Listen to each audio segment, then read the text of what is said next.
नमस्कार दोस्तों। आज का जो हमारा टॉपिक डिस्कशन का है वो है serious previous year question. Question number 1, a racing car accelerate on a straight line from a rest to a speed of 50 metre per second.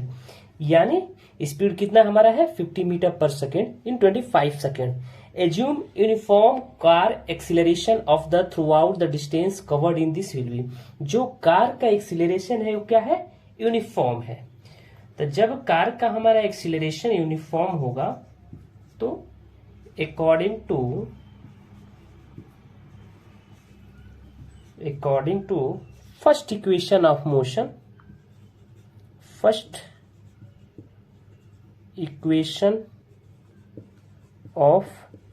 Motion, हमारा फॉर्मूला क्या हो जाएगा, v equal to u plus a T.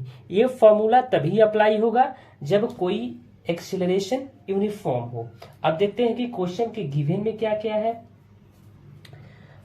तो v जो कितना है आपका, car rest से स्पीड हुआ है ना, इसका मतलब जो फाइनल वेलोसिटी है हमारा क्या है, फाइनल वेलोसिटी कितना है 25 मीटर पर सेकेंड, क्योंकि कार रेस्ट से स्पीड हुई है। अगला हमारा क्या है, एक्सीलरेशन तो हमें कैलकुलेट करना है, टाइम कितना है 25 सेकेंड। यू क्या है, यानी इनिशियल वेलोसिटी कितना है,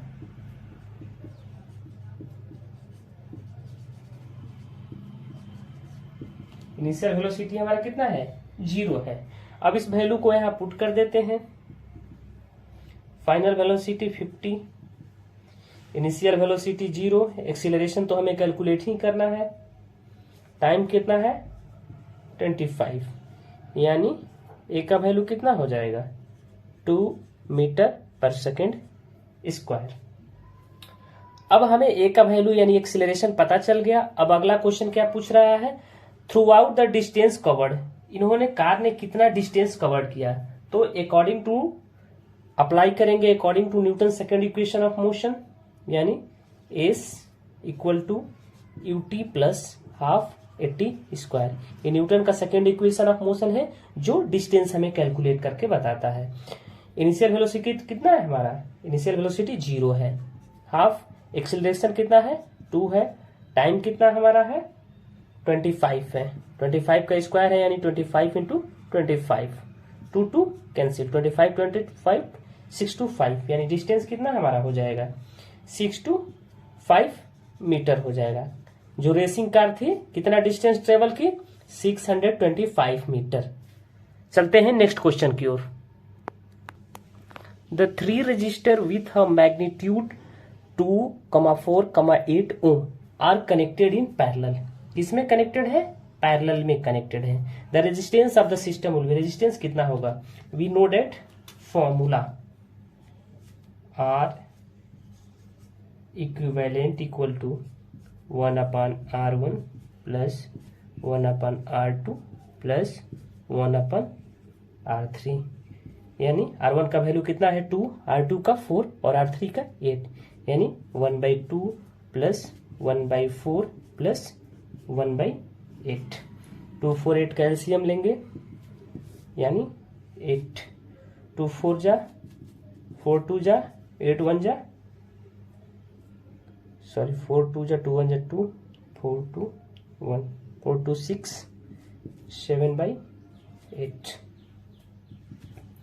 आर इक्विवेलेंट कितना हो जाएगा, डिनोमिनेटर न्यूमिनेटर में कन्वर्ट हो जाएगा, न्यूमिनेटर डिनोमिनेटर में, यानी 8/7 ओम, यानी 1.142 अप्रॉक्स इसकी वैल्यू हो जाएगी। देयरफॉर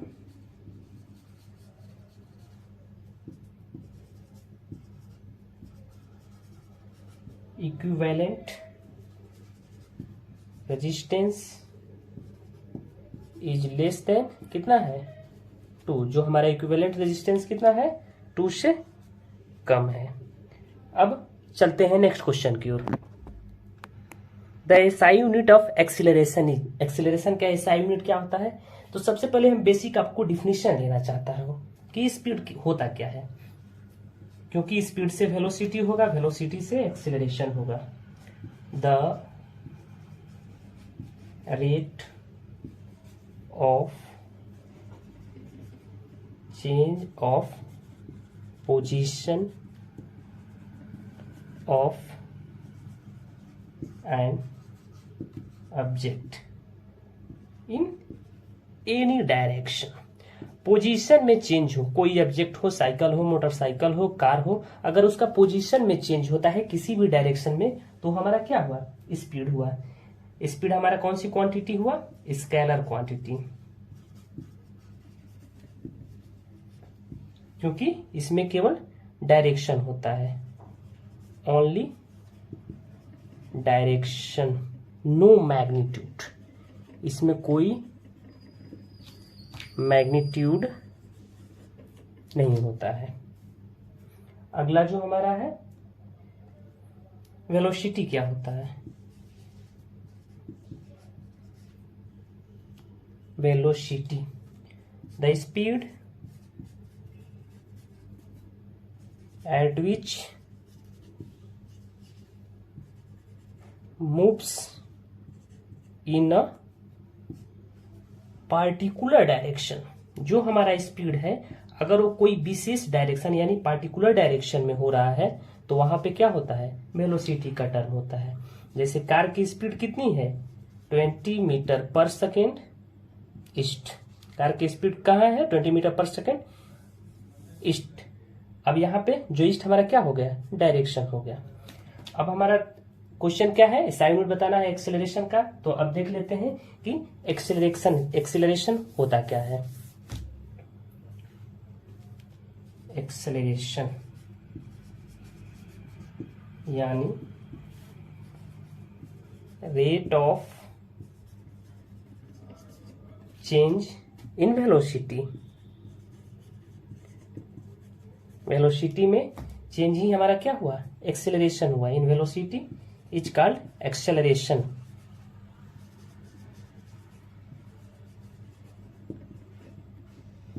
फॉर्मूला क्या हो जाएगा, change in velocity change in velocity upon time interval. Change in velocity क्या होता है, मीटर पर सेकेंड, और टाइम इंटरवल का सेकेंड, यानी यूनिट ऑफ एक्सीलरेशन क्या हो जाएगा, metre per second square, second का सेकेंड में मल्टीप्लाई हो जाएगा। इसलिए option number B is the correct answer. चलते हैं नेक्स्ट क्वेश्चन की ओर। Sir CV Raman was awarded Nobel prize for his work connected with which of the following phenomena of radiation. पहला हमारा है स्कैटरिंग, दूसरा हमारा है डिफ्रेक्शन, और तीसरा हमारा है इंटरफेरेंस, चौथा हमारा है पोलराइजेशन। तो 28 फरवरी 1930, 28 फरवरी 1930 नोबेल प्राइज इनको दिया गया था। किसके लिए, तो रमन इफेक्ट के लिए, रमन इफेक्ट के लिए। इसी दिन साइंस डे भी सेलिब्रेट किया जाता है, साइंस डे भी सेलिब्रेट किया जाता है। अब देखते हैं स्कैटरिंग क्या होता है।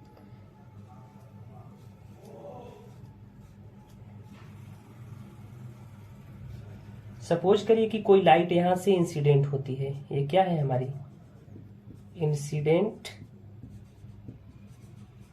लाइट है, और इंसिडेंट लाइट यहाँ पे इंसिडेंट होने के बाद क्या होती है, स्कैटर्ड होती है। ये क्या है हमारा, कोई पार्टिकल है जो एटमॉस्फेयर में है, पार्टिकल इन द एटमॉस्फेयर है।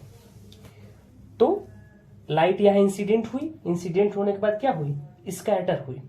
इसी फिनोमिना को स्कैटरिंग कहा जाता है। इसलिए हमारा ऑप्शन नंबर ए क्या हो जाएगा, राइट हो जाएगा। ड्यू टू स्केटरिंग, स्केटरिंग की वजह से और भी बहुत सारी फिनोमिना होती है, जैसे ब्लू कलर ऑफ स्काई, आसमान का नीला होना, रेड कलर ऑफ सन, सूर्य का लाल होना कब, एट सनराइज एंड सनसेट, सूर्यास्त और सूर्योदय के समय सूर्य का लाल होना वो स्कैटरिंग फिनोमिना पे डिपेंड है। चलते हैं next question. The which of the following is not unit of energy, इसमें से कौन सा यूनिट का एनर्जी नहीं है। तो सबसे पहले हम देखेंगे एसआई यूनिट ऑफ एनर्जी क्या होता है, जूल होता है। हीट एनर्जी का यूनिट क्या होता है, कैलोरी होता है, लेकिन ये सीजीएस प्रणाली में होता है। ठीक है। Unit of energy use in atomic and nuclear physics में क्या होता है, इलेक्ट्रॉन वोल्ट होता है, लेकिन इसका यूज कहाँ है, एटॉमिक और न्यूक्लियर फिजिक्स में। पावर का यूनिट क्या होता है, वाट होता है। इसलिए हमारा ऑप्शन नंबर क्या हो जाएगा, डी राइट हो जाएगा, क्योंकि क्वेश्चन में पूछा है कि नॉट यूनिट ऑफ एनर्जी। धन्यवाद दोस्तों।